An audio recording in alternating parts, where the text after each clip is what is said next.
12 বছর স্ত্রীকে ঘরবন্দি করে রেখেছে স্বামী। স্ত্রীর উপর স্বামীর বিভিন্ন নির্যাতনের খবর আমরা আগেও পেয়েছি, কিন্তু এবারের অভিযোগ খুবই মর্মান্তিক।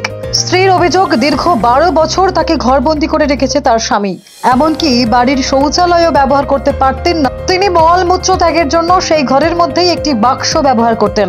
রীতিমতো বিভীষিকাময় জীবন কাটিয়েছেন। মহিলা জানান, 12 বছর তাদের বিয়ে হয়েছে, তখন থেকেই তার স্বামী তার ঘরে বন্দি করে রাখত, অত্যাচার করত।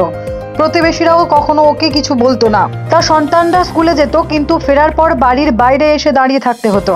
তার স্বামী কাজ থেকে বেরিয়ে গেট খুললে তবে তারা ভেতরে ঢুকতে পারবে।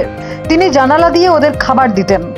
এই দীর্ঘ বন্দি জীবনের ফলেই স্ত্রী মানসিক রোগে আক্রান্ত হয় বলে পুলিশের প্রাথমিক ধারণা।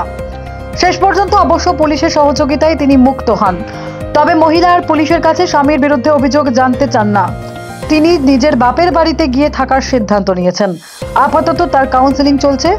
যদিও পুলিশের দাবি 12 বছর নয়, 2-3 সপ্তাহ ধরে ওই মহিলাকে আটকে রাখা হয়েছিল। কাজে বেরোনোর আগে স্বামীর তালা বন্ধ করে বেরিয়ে যেতেন। ওই ব্যক্তির কাউন্সেলিং চলছে বলেও জানানো হয়েছে। প্রশ্ন উঠেছে, 12 বছর বিয়ে হয়েছে, সন্তানরা স্কুলে যায়, তাহলে 12 বছর ধরে তিনি কি করে ঘরবন্দি থাকে? সম্ভবত দীর্ঘ নির্যাতনে স্ত্রীর মানসিক ভারসাম্য হারিয়ে এই 12 বছরের তত্ত্ব সামনে আনছেন। Bureau report, Durnibar Bangla news.